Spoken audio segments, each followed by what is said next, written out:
ancestors who spoke with bravest fire, lend us your senses that we may know another world is on her way. Breathe into life with our participation in her creation. Forebears who led the way when there was at first no way, lend us your persistence, your temerity, your assurance that the moral arc of the universe does indeed bend toward justice. Ones who went before us, sacrificing for a future not your own, help us to give of ourselves, that the common stones in our hands today may be cathedrals of compassion today, halls of restorative justice tomorrow, sheltering walls of beloved community the day after. It is Sunday morning, the day we gather. Let us be thankful and full of praise to be in the company of those who came before, yet are ever in our midst.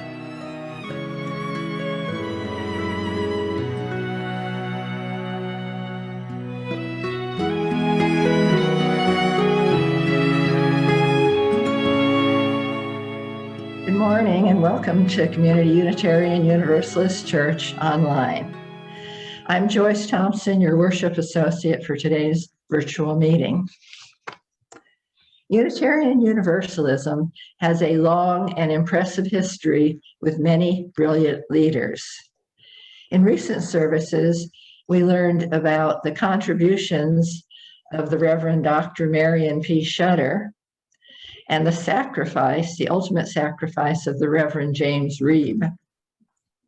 This morning, Kiya Heartwood is back and will be speaking about Theodore Parker.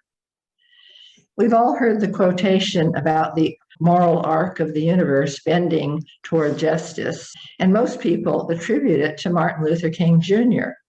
However, he was paraphrasing words spoken by the Unitarian leader Theodore Parker in a speech in 1853. Reverend Parker was a reformer and an abolitionist. In many ways, the most remarkable leader produced by the Unitarian movement in America. Today, the title of Kiya Heartwood's service is Theodore Parker, mystic, theologian, preacher, and abolitionist. He said that the arc of the universe bends towards justice. We light this chalice, remembering and honoring our tradition and celebrating the rich diversity of traditions among us. As we search for justice, meaning, and purpose, may we remember that justice, meaning, and purpose live first in deeply listening to one another.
While we recognize the richness of our diversity, we also honor our commonality, the deep values that we share as Unitarian Universalists.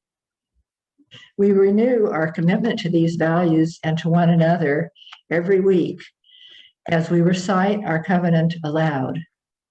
Please unmute yourself now and join me in saying these words. Love is the spirit of this church, and service is its law.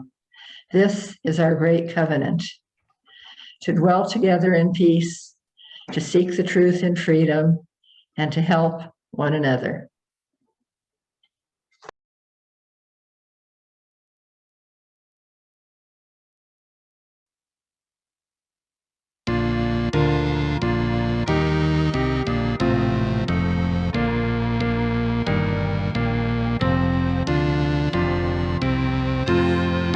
Joy we claim the glowing light, advancing thought and widening view, the larger freedom, clearer sight, which from the old unfold the new, with wider view, come loftier goal, with fuller light, more good to see, with freedom truer self-control, with knowledge deeper reverence be.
We are caught in an inescapable network of mutuality tied to a single garment of destiny.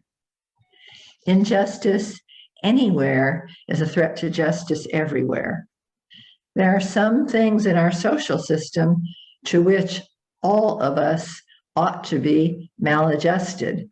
Hatred and bitterness can never cure the disease of fear. Only love can do that. We must evolve for all human conflict a method which rejects revenge, aggression, and retaliation. The foundation of such a method is love. Before it is too late, we must narrow the gap, the gaping chasm between our proclamations of peace and our lowly deeds, which precipitate and perpetuate war. One day, we must come to see that peace is not merely a distant goal that we seek, but a means by which we arrive at that goal. We must pursue peaceful ends through peaceful means. We shall hew out of a mountain of despair a stone of hope.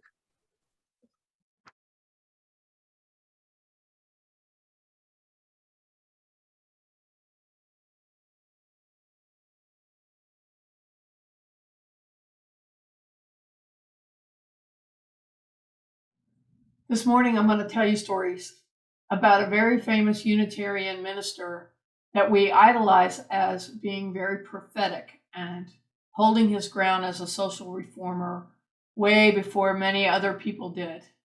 He was also one of the people that led us into a more modern version of Unitarianism, and his name was Theodore Parker. Theodore Parker was a transcendentalist Unitarian minister, a scholar, an abolitionist, and a social reformer. He lived from 1810 to 1860. His grandfather was Captain Parker, who commanded the militia on the Lexington Green in the American Revolution. His father, John, was a farmer. Theodore grew up in a large family and was not wealthy. He was born on August 24th, 1810, in Lexington, Massachusetts. He started reading voraciously at a very young age. He was ambitious and determined to improve his station. He dreamed of someday attending Harvard and becoming a minister. At 17, he taught school for 4 years and then sat for the Harvard entrance exam. He was accepted to Harvard, but could not afford the tuition. So what he did was he stayed home on the farm and worked for his father while studying the curriculum at night, and then took the final exams to receive an honorary degree. By the time he was 27, he had lost both of his parents and 7 of his 9 siblings to tuberculosis, which they called consumption. He married a Sunday school teacher that he had taught with named Lydia Cabot, who was from a wealthy and more well-respected family. Lydia's Aunt Lucy moved in with them.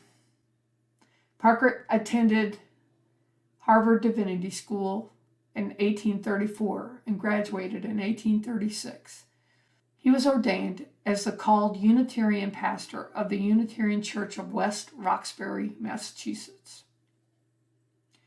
Parker was one of the few Harvard Divinity School graduates of his time that stayed in the ministry. He joined the struggle within the Unitarian faith, trying to move it from its Calvinist roots, and it's really rooted in Christianity, Calvinist Christianity, toward transcendentalism.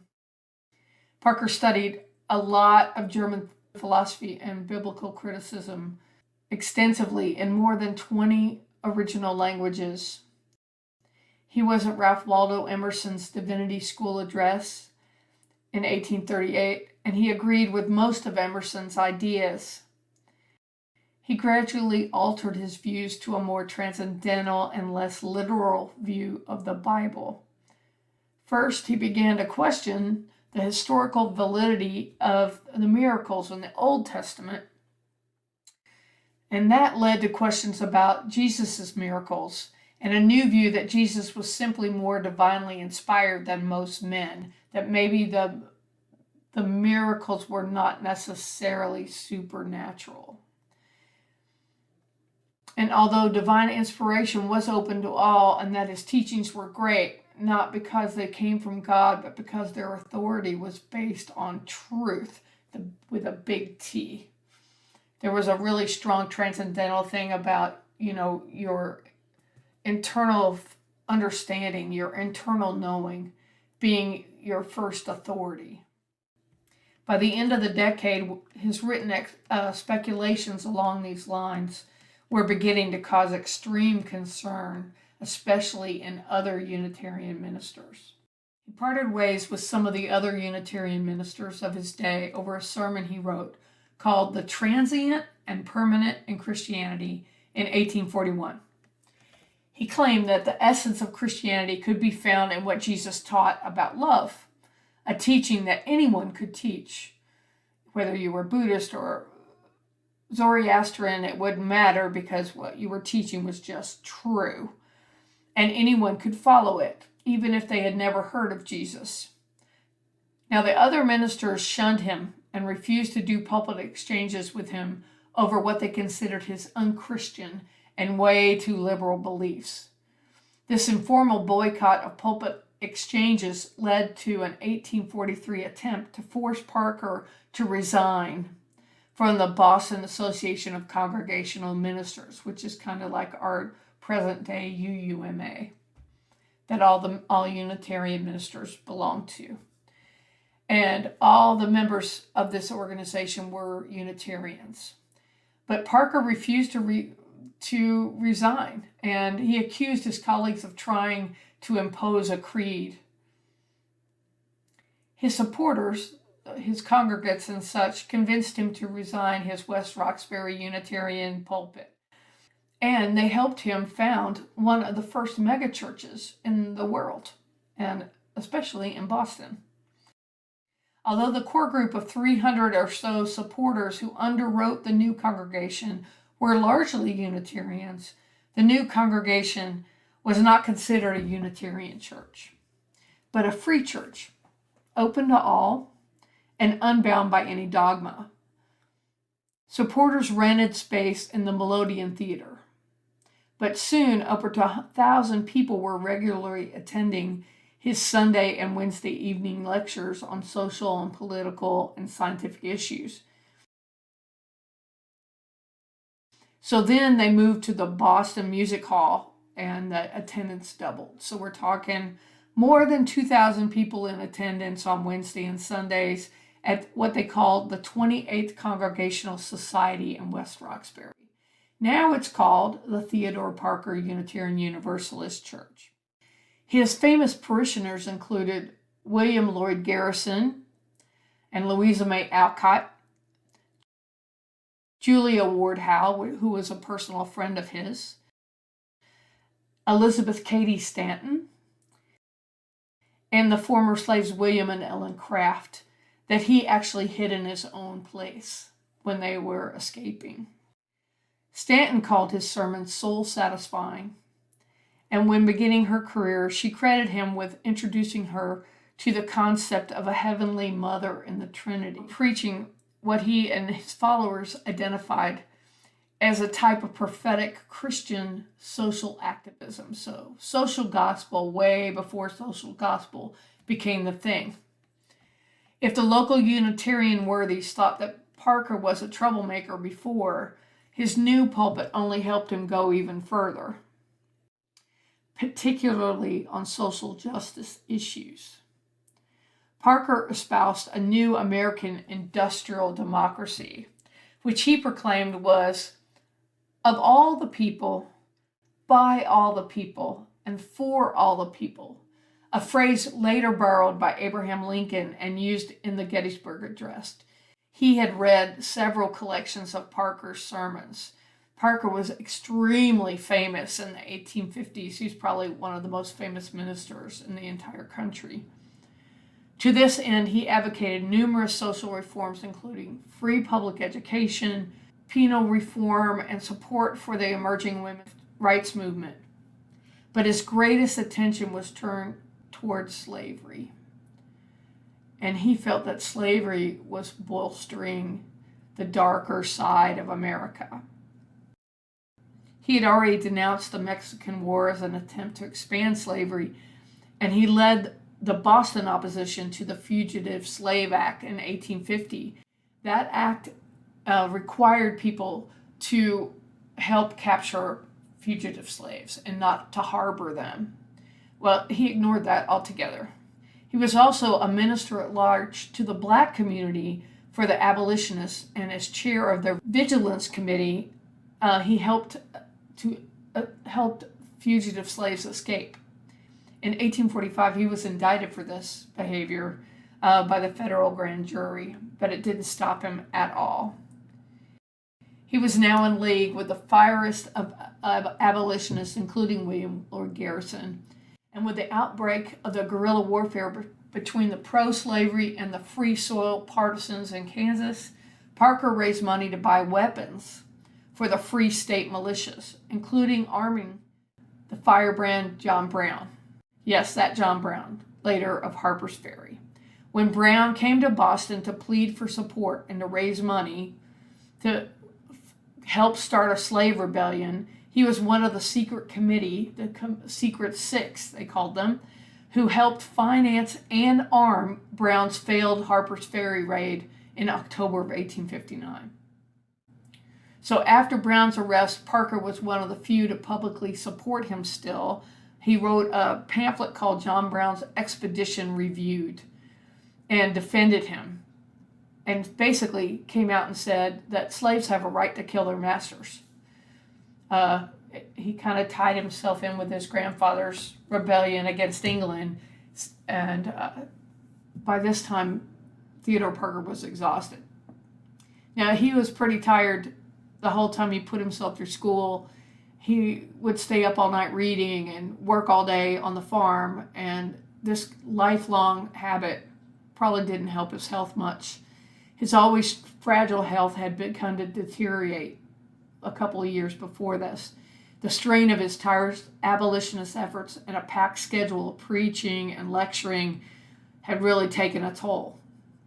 The tuberculosis that had killed so many in his family hit him as well, and he had to give up preaching in January of 1859. So he and his wife, Lydia, sought relief by taking a cruise to the Caribbean to get better air. And he wrote a long autobiographical letter and a final confession of faith to his former congregation in West Roxbury, and it was published as Theodore Parker's Experience as a Minister. But the old establishment of Unitarian ministers were not ready to forgive and forget. Knowing that he was likely dying, the 1859 annual meeting of the Harvard Divinity School Alumni Association rejected a motion to extend personal sympathy for his suffering. I mean, that is some serious angst. He sought refuge in Florence, Italy, because of his friendship with Elizabeth Barrett and Robert Browning, but scarcely lived a month following his arrival. On May 10th, 1860, Parker died in Florence, Italy, of tuberculosis. He was buried in the Strangers Cemetery, which is the place that they placed all stranded and expatriate Protestants. The Boston Ministerial Association declined to send condolences to his widow. It was less than a year before the outbreak of the Civil War. Parker inspired many later reformers, and he's still inspiring many later reformers. But Martin Luther King was greatly influenced by Parker, and Parker had written in the 1850s, "I do not pretend to understand the moral universe. The arc is a long one, and my eyes reach but a little ways. I cannot calculate the curve and complete the figure by the experience of sight. I can divine it by conscience. And for what I can see, it's sure it bends toward justice." And Martin Luther King used that phrase in many of his speeches, including the one ending the Montgomery boycott. It also later inspired Obama. Another Parker quote inspired Betty Friedan's influential The Feminine Mystique, which was an early feminist tract. And it bore the following 1853 epigraph from Theodore Parker. The domestic function of the woman does not exhaust her powers. To make one half of the human race consume its energies in the functions of housekeeper, wife, and mother is a monstrous waste of the most precious material God ever made. Theodore Parker was ahead of his time in so many ways. So in the modern UUA, the Unitarian Universal Association, we see Parker as a kind of saint, a canonical figure, a prophetic reformer who struggled with his contemporaries to stay in fellowship with his fellow Unitarian ministers, but also lead the faith into the future. And I would say that reading Parker, one will run into the structural white supremacy that was so prevalent in his times as well as still in our own. His Western industrialized perfectionism and the naive and optimistic certainty that progress was going in a straight line in his time, and it was going to go forward and always be better. So in the days before the Civil War and the later two world wars, that kind of optimism was very prevalent, and they had no way of knowing. So we have to forgive him for not seeing that far into the future. He was a product of his generation and the kind of schooling he had. It was very Western culture centric. Anglo-Saxons are superior and everyone else is below them. And he stood on the right side of slavery and feminism and many other issues of the day.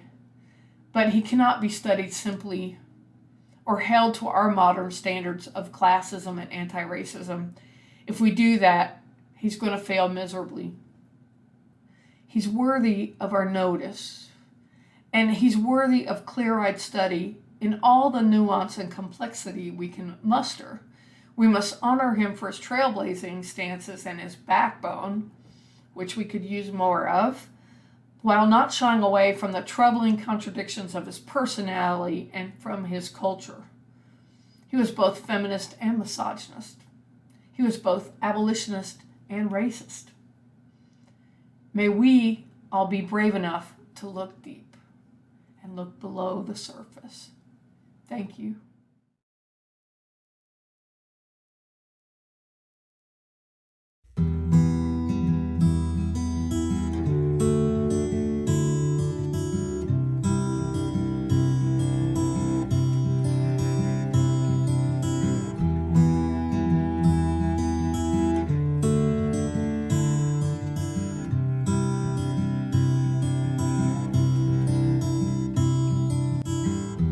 Tried to fit, we tried to bend, fix all our broken places, wishing we could mend. So we stand here with these scars, naked, and we trace our fingers lightly over yours. Where are our better angels, beautiful and wise? We pledge our first allegiance to the love that's in our eyes, in our eyes.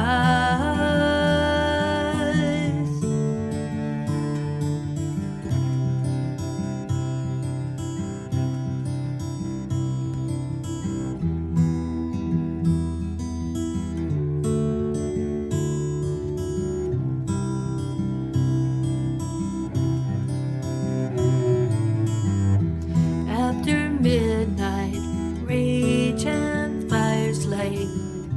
Some are shaking with despair, so many dead and silent. Are we brave enough? Are we strong enough to listen and to care? Where are our better angels, beautiful and wise? We pledge our first the love that's in our eyes, in our eyes.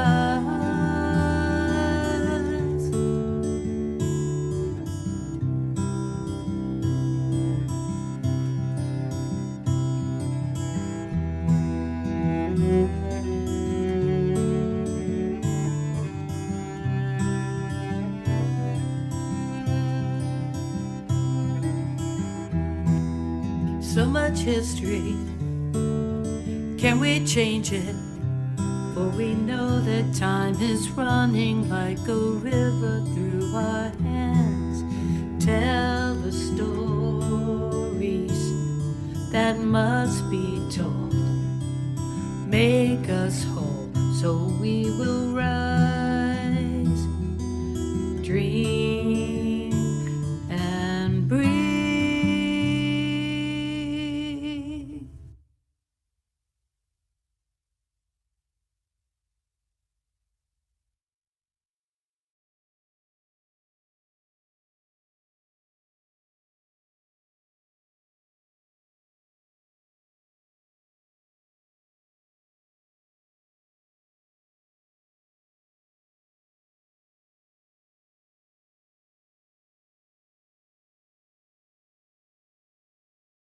The values that we share in this congregation are affirmed not only through reciting the covenant together.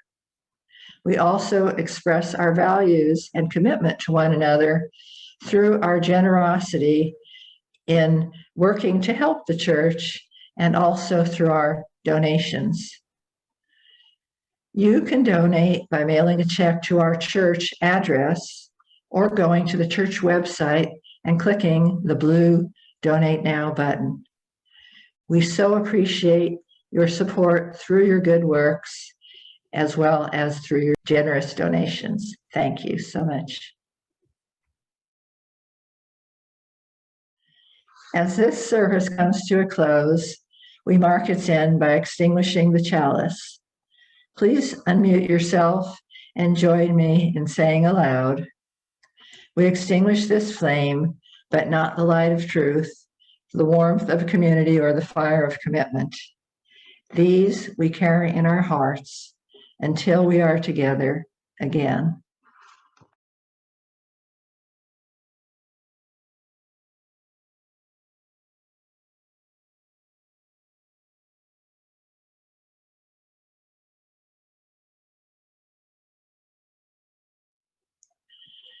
There is too much hardship in this world not to find joy every day. There is too much injustice in this world to not right the balance every day. There is too much pain in this world to not heal every day. Each of us ministers to a weary world. Let us go forth now and do that which calls to us to make this world more loving, more compassionate, and more filled with the grace of divine presence every day.